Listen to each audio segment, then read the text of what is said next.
Varmt välkomna till Finlandsinstitutet. Tervetuloa Suomen instituuttiin.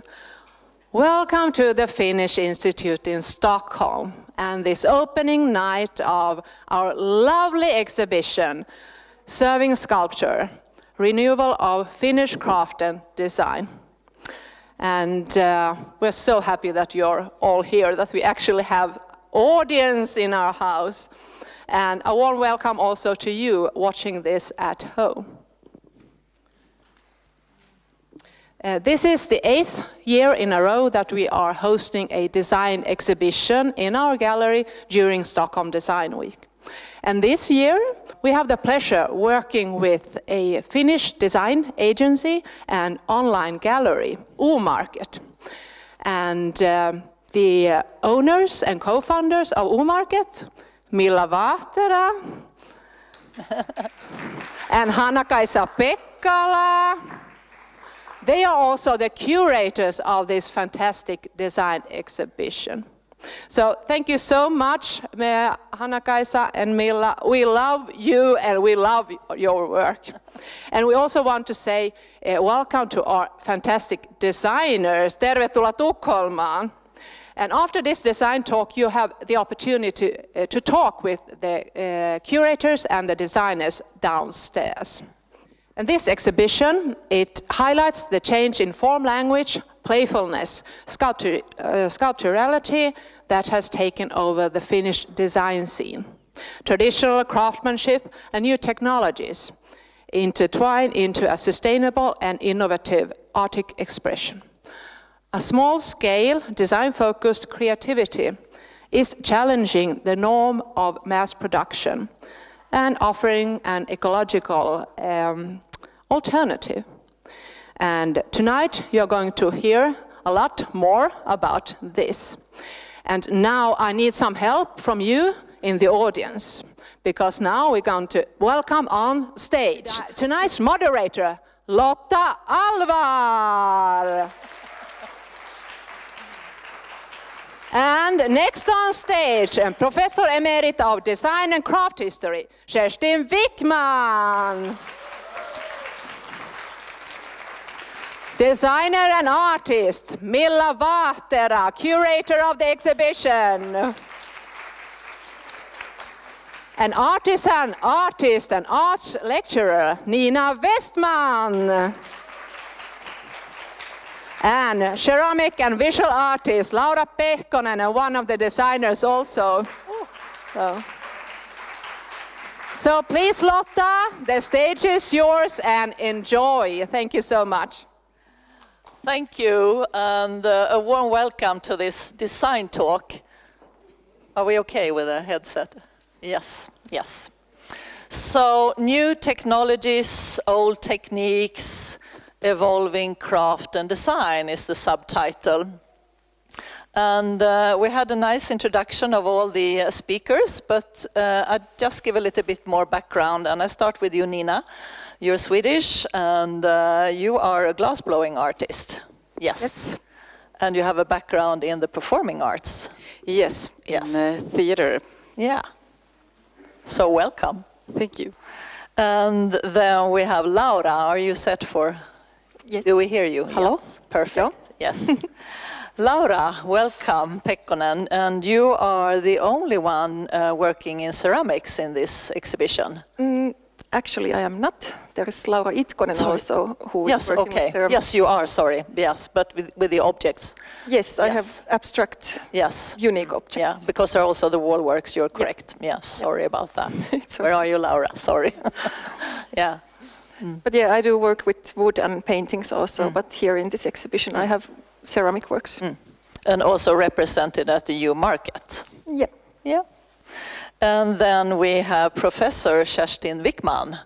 And you're a writer, a journalist, and I don't know anybody that knows so much about arts and craft, not only in Sweden, but actually in the Nordic countries. You're old. Yeah, but you also were the editor-in-chief of the magazine called Form. Editor, okay. For many years. So we're going to talk a little bit of the role of the reviews and the media. And then finally, Milla Pattera. So nice to have you here. And, Thank you. Yes, and you are a co-curator, but you're also participating. Yes, I have two hats, but tonight here I'm mostly thinking myself as a curator. Yeah, but I'm so curious about the name, Serving Sculpture, Renewal of Finnish Craft and Design. Why did you choose that title? Or should we blame it on your... Titles are always the difficult bit, but we wanted to really tie it down also to the tradition that we have in Finland of this very strict idea of making useful objects, because in Finland there's compared to Sweden a little bit more scarcity of things, and that's why Finland has been poorer, and that's why the Swedish or even in history the Swedish craft has been more ornamental, more extra, and Finnish people have been making really minimal things. And then that was a really good breakthrough during the kind of industrial revolution, that our style was somehow interesting internationally. And, what year are we talking about now? In the 60s and 70s, Finnish kind of minimalism was a good thing, and I still think it's a wonderful thing. But now I think after many years of doing, and even in education, we have been really stuck on the idea of form follows function. But this new generation is more form follows fun and more sculptural, and that's why we wanted to have the name of the exhibition kind of showcase that we are not serving dishes and useful things only anymore, but also sculptural things. Okay, good name. You are participating as well. Yes. Yeah, but you work with glassblowers, and they are your collaborators. Yeah, they're my co-artists. Yeah. And you also described a little bit for me that you like the process of them working with you, and also that things are happening that you can't really control. Yeah. I think that this is one thing that I really want to change in craft. There has been this idea of the artist coming from above, and then you have people who help the artist make their vision. And I think so much potential is lost when you don't see the other person or the person with the skill of the craft as an artist as well. Of course, I do some of the craft myself. I do the metal work, but the potential in people who have knowledge of some craft is invaluable. And I think the culture and the knowledge that we have in the people who have the knowledge of the craft, that's something to maintain, and that is something that I feel that is equally important as sustainability. I was thinking, you two have a similar background because you went to design school, like a classical design school. And in those days, the Aalto University was a bit different. You referred to Aalto as the old Aalto because it changed a lot, but there you have a traditional design education. But you both have decided to go away from that. Is that the shift that you escaped? You escaped from the industry. Yeah, but also the society changed a little bit because there are not so many industries. But are you a part of this shift due to the industry disappearing, or was there just time for something else?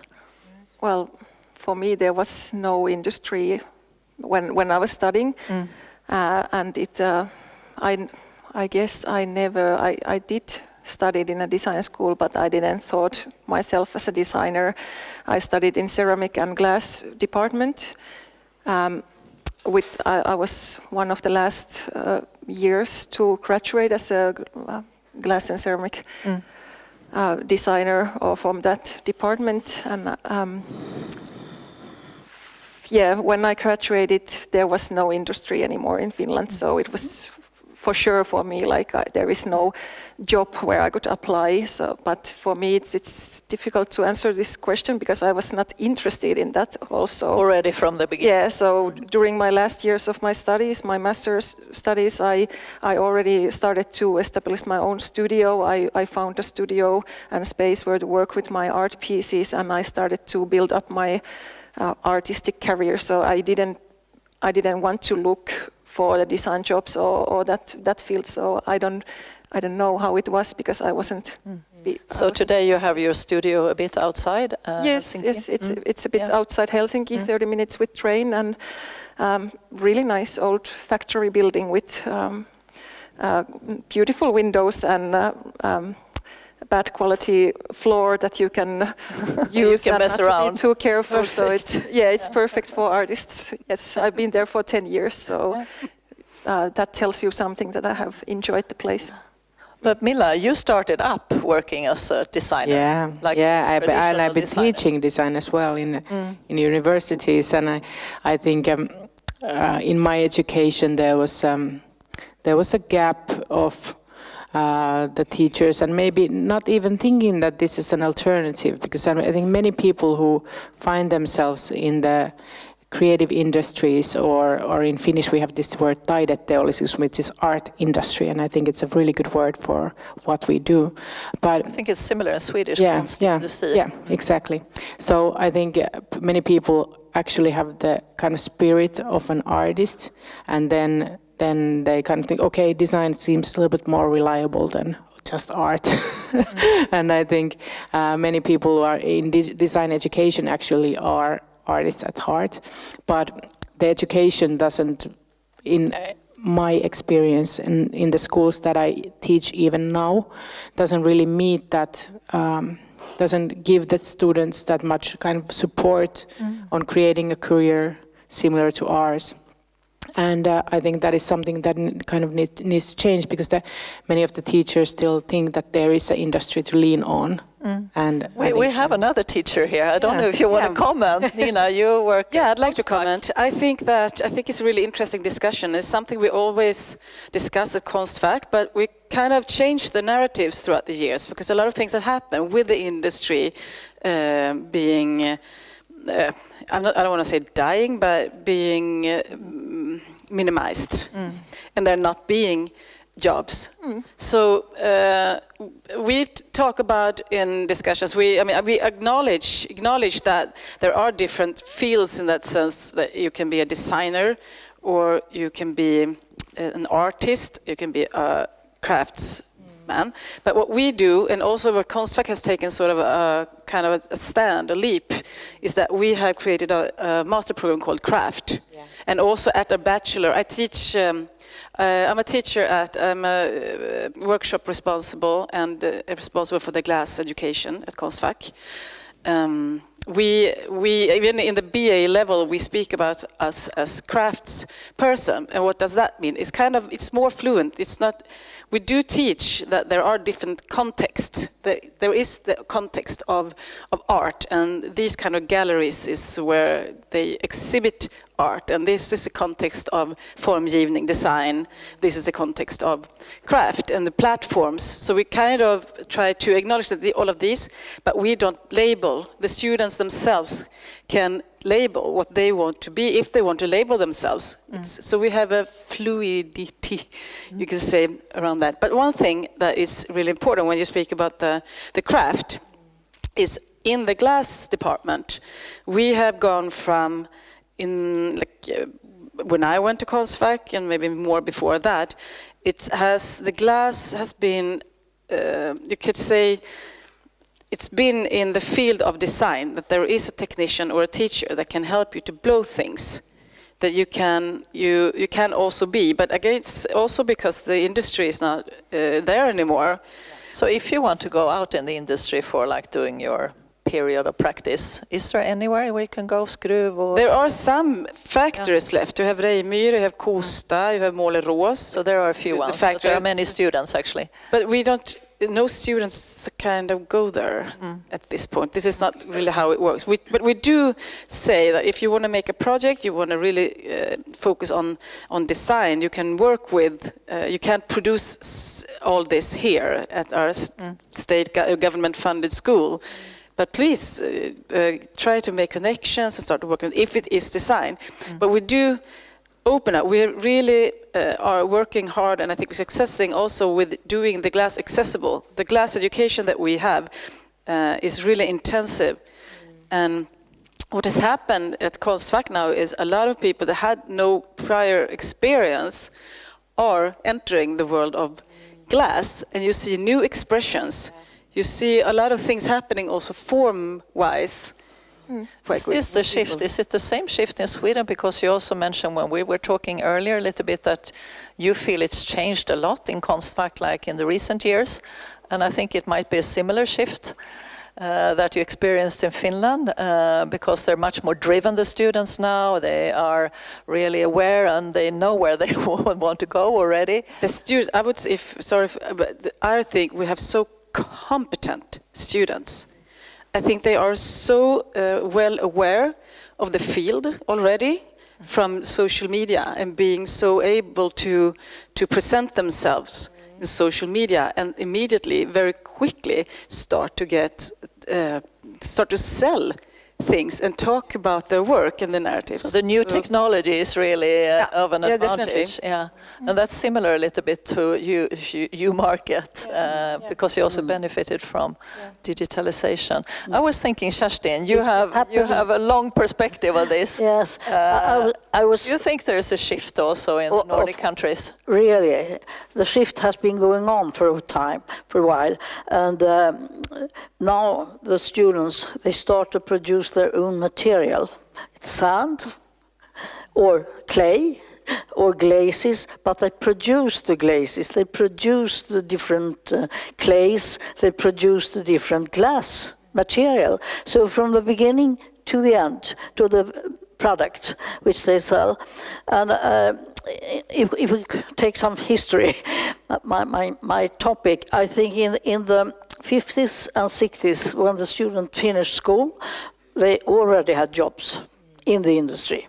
Okay, so they were so sought after in those yes, days. and we had no professors then, but the head teachers, they put them in that, you should go to Johansfors, you should go there, and so they arranged the whole.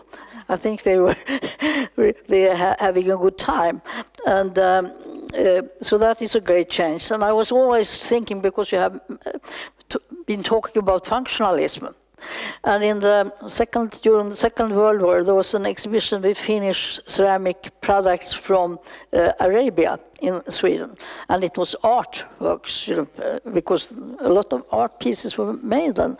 And the Swedes, we were so functionalistic then, we complained and said, don't they do practical things in Finland? and in Arabia, they started to do like that. What shall we do?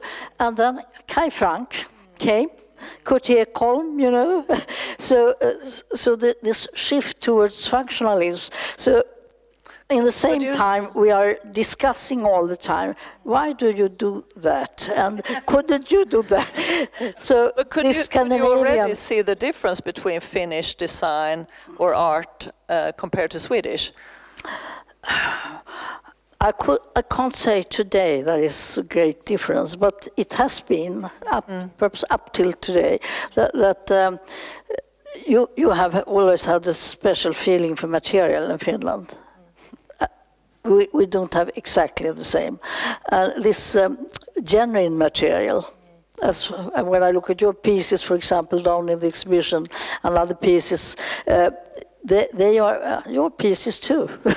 and this fantastic feeling for the material in itself.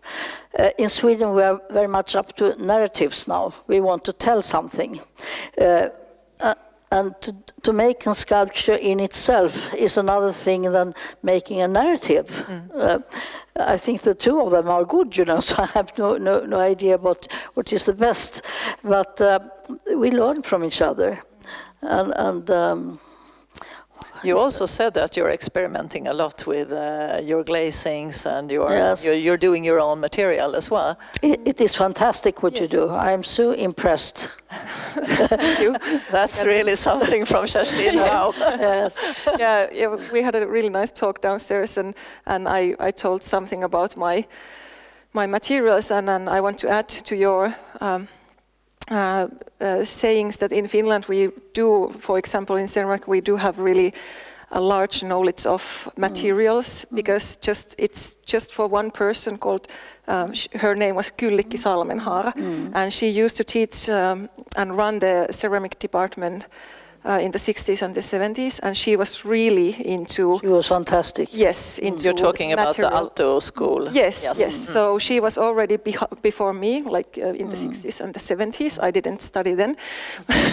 But so she taught the next generation who became my teachers, and I've been taught by the students of Kyllikki Salmenhaara. It was very much material based, and during my studies I wasn't so super interested in the materials. I was more interested in decorative and porcelain painting and surface techniques, but during my years working as an artist, I've now found my passion to materials, and for example in downstairs there is a unique piece with glazing that I have made from the ashes of my own cottage wooden sauna. So I go and warm up the sauna with wood, and after sauna I feel relaxed and I collect the ashes and I go to my studio and I make some glaze of it. So it's this I couldn't do without the knowledge of Kyllikki Salmenhaara from the 60s or 70s. But that's a beautiful interpretation of being sustainable, I have to say. Yes. Isn't that a part of the new movement as well? Also, when you talk about these industrial designers running and doing commissions all the time, but also being more close to the material and also being more sustainable. I think that students in craft education, they are so sensitive what the time is needing. And we were discussing that, you and I, before, that today we need fantasy. If you look at the new architecture, we need something to happen there, and because it's rather sterile, if I should be complaining about architects today. And if you look at our society today, we are lacking fantasy. Do you think it was more visible during the pandemics? Or has it been on like this for a long time? Or in Sweden we are lacking because fantasy. I think people are really longing for color and joyful color and to have fun and essential things. Imperfection, I think.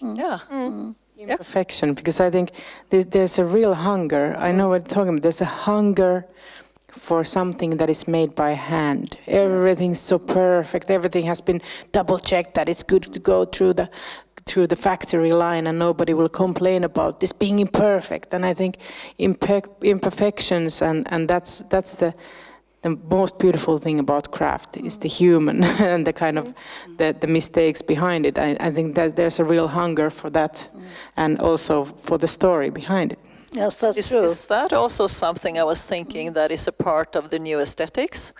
Because like in the 60s, I'm sure they didn't really want the errors. It's definitely part of the aesthetics. Nina. But in the glass movement, I have to say, because it was in the late 60s and the early 70s that the glass studios, the studio glass, got established by Åsa Brandt, Ulla Forsell, Anders Wigård, Eva Ullberg. And something happened also there. I think it's a similar movement, because now I did not call it this, but someone called it. It's right now popular with sloppy craft. It's a good and and I think in the end of the 60s and start of the 70s also it wasn't sloppy, but it was different from the industrial glass. Even though I think later at least Kosta Boda was more avant-gardistic in their style. So you could have. It was interesting what you said about Finland and Sweden because of the money that it differed. I haven't really looked at it that perspective. But still, the studio movement offered something else. It offered some other kind of glass also that was more playful and not so tillrättalagt. What's that in English? Perfect, It's not not so so perfect. It's not so perfect. Are you but thinking double about? check. Yeah. And I think, and I don't say, and maybe I think it's been going on. It's not like then and now, but I guess it's happening There were all the artists time. like, But right now, I Höglund, think it is something also, and it comes back to the digital movement also, because we have now also galleries that work online, and I see also our students getting picked up really early, and it also is more of the experimental, not the. Would you like to mention a few of those online platforms? We have UMarket, Here in platform. Sweden, it's online and also physical. We have an O2 and we have something, for instance. And I'm not saying, I'm not calling it sloppy craft, but you could see that there are playful fantasy objects that. Is it a special look that is in demand, or? No, I wouldn't say it actually is that, but you find it's a diversity of things. Diversity is very significant for our time. Diversity in materials, diversity in expressions, I think every student is doing something very personal, and not they are not similar to each other, and somebody said something about the personal touch, and I think this is important too, because we are lacking personal touch in society. So all what the society really needs, I would say, thanks to the students, they are feeling that in their head and in their fingers, and they start to do this.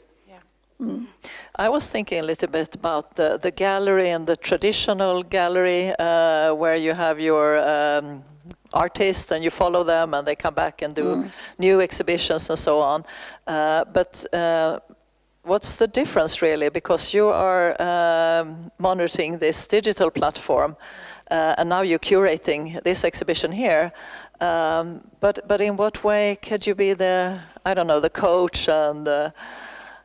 Well, I think this is one thing that's really changed in a really short time. That artists Do you believe in the traditional gallery? Oh, it's so important. The traditional gallery has its place, and I kind of hope that I've been working with a lot of kind of basic, normal, old style galleries, and I hope we find a way for them to kind of flourish in this age where I sell more than anywhere else in Instagram DM box. You notice that a few of them also do hybrid solutions, that they have the physical gallery and then they have the online gallery. But this is such a difficult time because people can sell directly, and then the contracts and everything becomes to play and it's but all people who are artists know the value of the gallery and the work that they put in, and the value in the brand home also, and the curators choosing and everything. This is so valuable. And me as an artist, I don't think that the galleries are kind of against me or taking my money, but they do such valuable work. But there's a big shift, and the shift is difficult because things are changing so fast and people are buying. I couldn't believe, just last week there was this guy from Poland, and he was like, I want to buy a really expensive piece, and he's never seen my pieces live. And I'm like, sure, are you sure? Are you sure? Are you sure? And it's like, what? And I think pandemic has put a booster on this, because people are sitting at home, they cannot visit, they cannot travel, and they're just like, DM. And it's crazy, but I really, UMarket, we are trying to find ways to work and to be of service to the artists. And we Finnish people are mostly introverted, not really me, but most of us are. And I love the introverts to bits. All of the closest people in my life are introverts, and I love you to bits. But Finnish people aren't really good sales people like you Swedish people. We're not good in marketing or selling ourselves. We're kind of like, oh, sorry, come and ask me later, you know. Is that That's true, how or- that's how we roll. But that's why we really founded U-Market, so we get these introverts out to Stockholm and Copenhagen and Paris and the places people. We wanted to drag you out of your holes.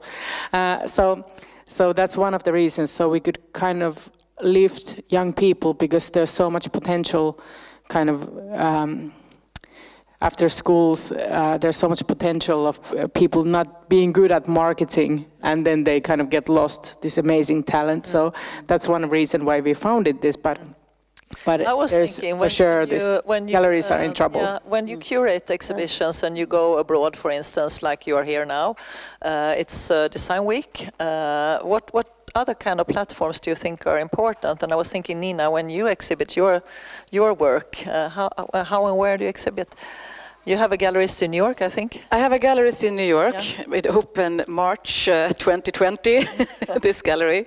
So the exhibition, it's going to happen this fall, but he also sells my pieces from, there's a new, like also Berg Gallery has this, I think it's a new thing with galleries, they have like an archive, so they have things in the back and then exhibit one or two exhibit spaces like in the front. So there are always ways to sort of sell even though you don't have that. But I go to like a design week, or is it more the art fairs that your gallerist would take you? No, he has a gallery in Manhattan, so he has the archive and then he takes us also to different Basel or fairs. Miami or yeah. Yeah, I don't think he went to those now during the COVID, but it's been some others. So I hope it will. Yeah, good. because you work in between, I think, at you, going to design fairs, and sometimes you go to the art fairs. What is the difference? Because you also sell what you say collectible design. Yeah, collectible design. Yeah. I think collectible design you're is like the in the kind of middle big change in design as well, that there's a change into unique pieces and small series, and that's more fascinating, I think, at the moment in at least Finnish design, but I also follow a lot of Swedish design. I think it's a similar phenomenon. But there is a difference, of course, but I think whatever is kind of, I don't know if we have like a strategy. We're just getting excited with Hanna-Kaisa about something and then we go there. But I think whatever serves the artists and designers that we work. Yeah. I want to mention that there's one gallery that I work with in Switzerland, and they just did a rendered exhibition. So it was a 3D rendering, and I'm like, okay, that's what we're going towards, kind of fantasies. I think that the borders between art and craft that was so strong in the 70s and 80s, they are vanishing now, really. And the galleries, as you said, they are so important. The other day I was at the gallery here in Stockholm, and they have art pieces, they have craft pieces, and I could just, to my content, see that all the craft pieces, they were sold to enormous prices. So something has happened in evaluating. Because I was thinking, you have the reviews. I mean, your old trade as writing reviews. They're also kind of important, aren't they, for the artist? I mean, to be valued and put in a context. And how is that now? Because there are not so many craft magazines left. No, but the internet is. Yeah. But also, so I also have to lift the platforms we do have within craft. There are not so many, but we have the fantastic collectives. We have Blås och Knåda, we have Konstant Verk, and we have Caroline. And for instance, Blås och Knåda, where I'm also a member, and I also said, I think it's really important to be a cooperative and a collective person in this society. I think it's also almost a must. If you're going to be a crafts person, you need your friends and colleagues, and you need to come together. But are they coming back again? Because for a while they were No, they've been there all the time. Yeah. And also having fantastic exhibitions. We don't get the publicity as much as the art galleries, unfortunately. For instance, now we have Aline Lehtonen. We have representatives here from that fantastic glass duo that has a fantastic exhibition at Blås och Knåda that really deserves an article. in a newspaper. But if we talk about buyers, I think we live in the time of nerd. I don't know the English word for Nerd. that. Nerd. Nerd. You know, you are so interested in that. Yeah. So if if you are a glass collector, it's glass, ceramic. No, glass. So we have this fantastic, division between interests in our society, and of course you have a museum. We don't have a craft museum or a design museum in Stockholm, which I think is a pity. But I am really content when I think about those nerds, because they are keeping up and they collect and they, as you said, there are collectors. That is. But I was thinking, Mila, you were exhibiting at Design Museum 2018 or something. Yeah. I saw that exhibition. Yeah. It was really lovely. Yeah. But it was really a benefit for your career, so to say. I think museums make careers, and I think museums have like a responsibility also to uplift the young generation. I had a benefit of winning a competition where I get to have a solo exhibition in the downstairs gallery, and it really, I was super pregnant then, and I was super pregnant, and and after I was almost going to give birth at the hospital, there's the collectors calling at me, can we buy the pieces? And I'm like, I'm giving birth. So it really made my career, and I'm really grateful for. But I think museums, you really need a design museum here, people. It's museums are here not just to showcase what was, but also what is, and also kind of give validation. I think it's very important, and I've been lucky enough to have that benefit. But also we have like Emma Museum in Espoo that is doing really valuable work now, really wonderful ceramic exhibition there. And so I think the museums should be, I think, even more part of the kind of scene at the moment. I think there is actually a lot of craft during this design week, so you can all go out and enjoy. Laura? Yeah, I just wanted to add that the museums, they are very important also because they run the programs of cities, public art pieces, and they curate that. And those pieces, they are very valuable for us artists because they, for example, I get 50-50, like 50 of my working is public art pieces and 50% is my like free artistic work. And without museums and without the amanuensit and people who are working in the museums, in the cities, for the institutions, we artists, we wouldn't have the possibility to work with public art pieces and to... You're doing a nice commission now, you told me on the telephone. Do you want to share it? Well, I'm starting it on Friday after I come back, when you come back. From Stockholm to my studio. I'm making a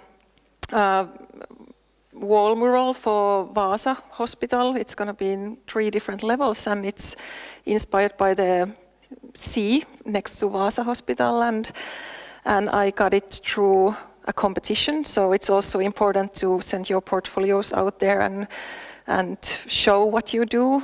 So yeah, I will be working with this public commission work for next months. It's long project, and what is the most nicest thing is that it's going to be forever in the building. So it's not just few months for me, it's going to be there for the...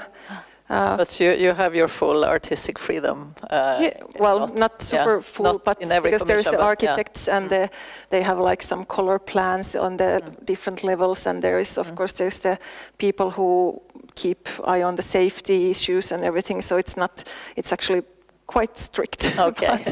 but yeah. But it's very my good work. to have a 50-50 business of doing your own work. And that's why also like that is... That's a dream situation, I think, for many artists. I'm in a good place at the moment. I was thinking when this shift came, I think you said 2008, I don't know. Well, in Finland, I think the kind of maker movement was starting around then, that design school people are like more at the workshops, even if they're studying industrial design and teachers are like, no, we have to go and 3D render stuff, and they are only in the workshops, and they only want to be in the workshops. And there's like some people that were really fascinated by service design, and that's a whole other thing. But then there's the kind of workshop geeks. And those people are the people who have started the movement then, and now it's kind of matured into this kind of blossoming of craft.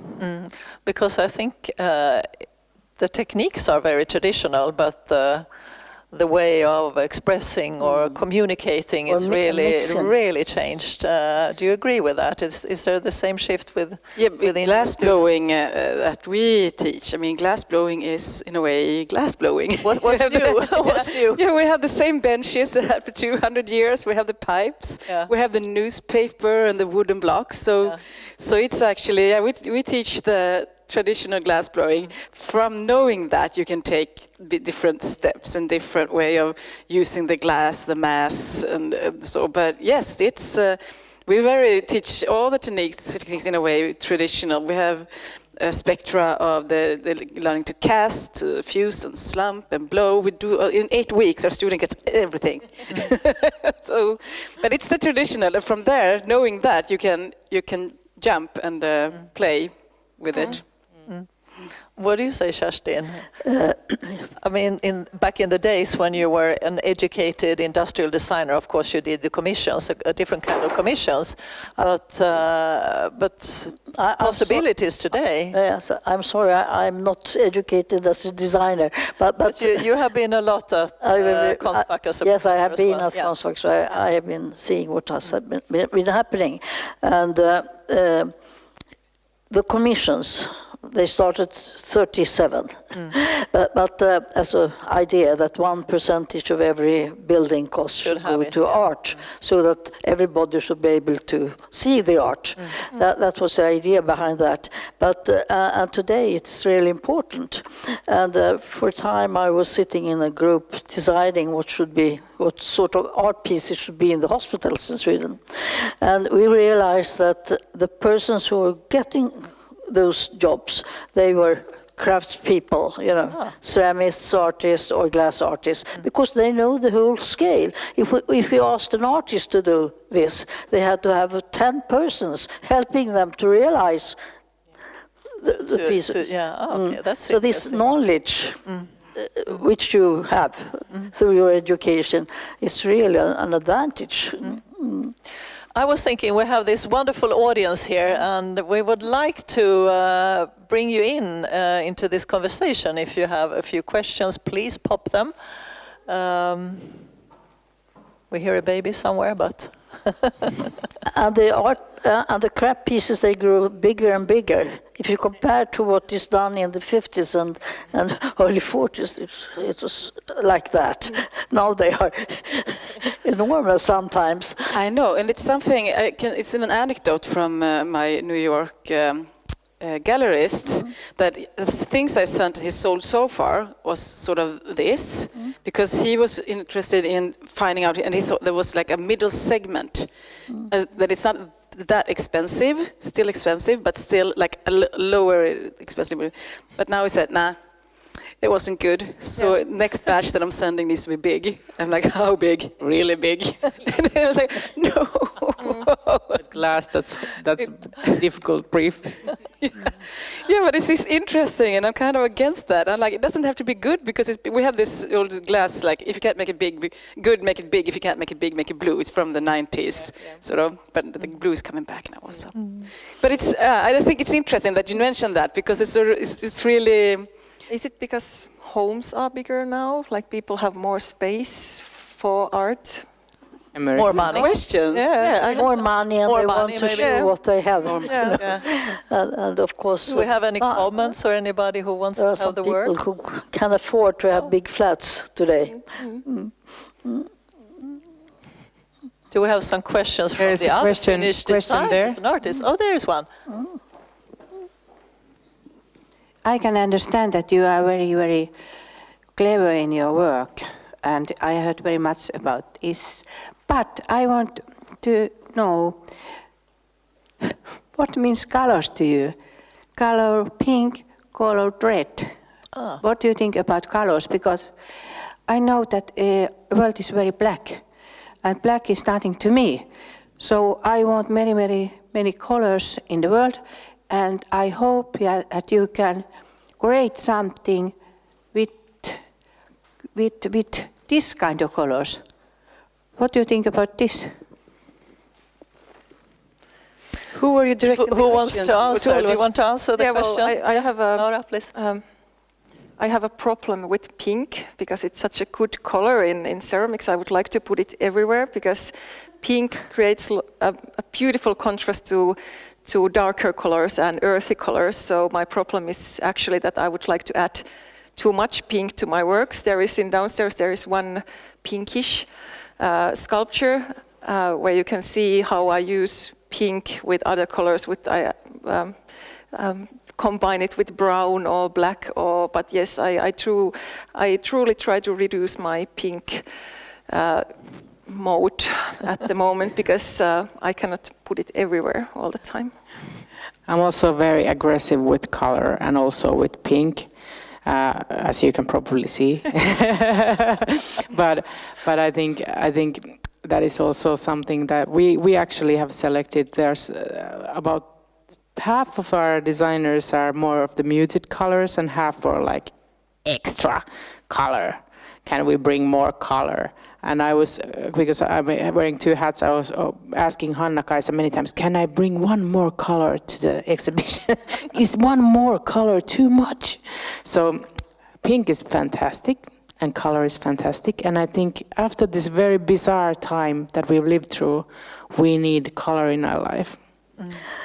Nina, Yeah, I work a lot with color. My clothes today does not represent my work at all. I have strong colors. The objects I make is very strong pink, all the colors, and opaque, monochrome colors. And I was actually looking at myself thinking, this doesn't represent who I am on the inside. I was thinking we kind of blend in the background. I know this is...